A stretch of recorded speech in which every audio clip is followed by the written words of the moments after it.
Empathy is the feeling that you share and understand another person's feelings and experiences.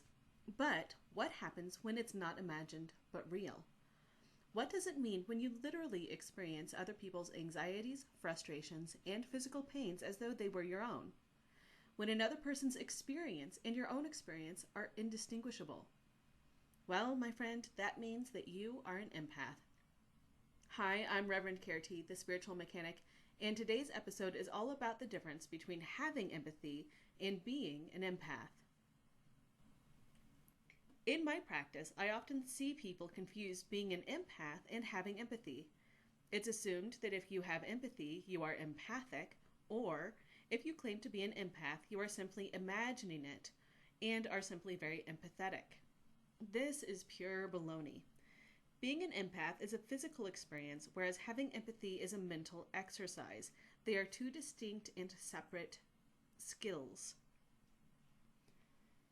Being an empath is a physical experience, and it means that your body actually mimics the physiology of the beings you are around or emotionally connected to. So you literally experience what other people experience. If their heart rate goes up, your heart rate will go up. If they are feeling anxious, you will feel anxious, regardless of whether you know why they are feeling anxious. Having empathy, on the other hand, is a mental exercise. When you are being empathetic, you are mentally putting yourself in another person's shoes and imagining what it is like to be them. While it is a fantastic social skill to have and to develop, it is not literal. You have to walk through the experience mentally before you can feel what it's like for the other person. So being empathetic is in your head, and being empathic is not. So being empathic means you feel it on all levels of your being, and it's something that happens basically to you. You're not creating a mental process and then feeling the emotions. The emotions happen first. Empathy, on the other hand, is in your head. Whenever you are working your empathy muscles, you are walking yourself through a scenario and feeling for the other person.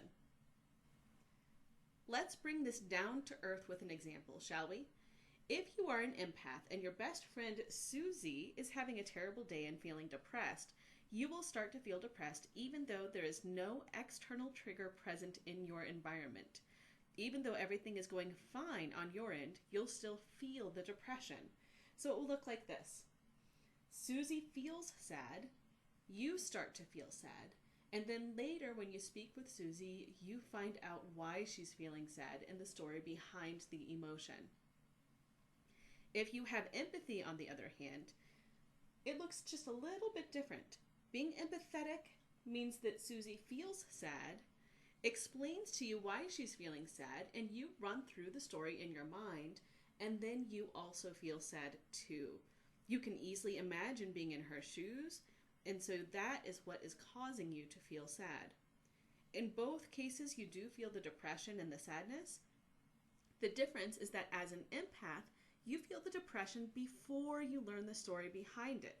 When you have empathy, you feel the emotions and understand them as you learn about the story behind it. And now on to you. I'd love to hear from you. Are you an empath or simply highly empathic? In the comments below, tell me which description fits you best. And if you want to know how to be both sensitive and strong in only 10 minutes a day, make sure you're on the email list. Being an empath doesn't mean you're stuck experiencing other people's emotions all the time. Get your free download of Inner Steel today. Until next time, have a great day.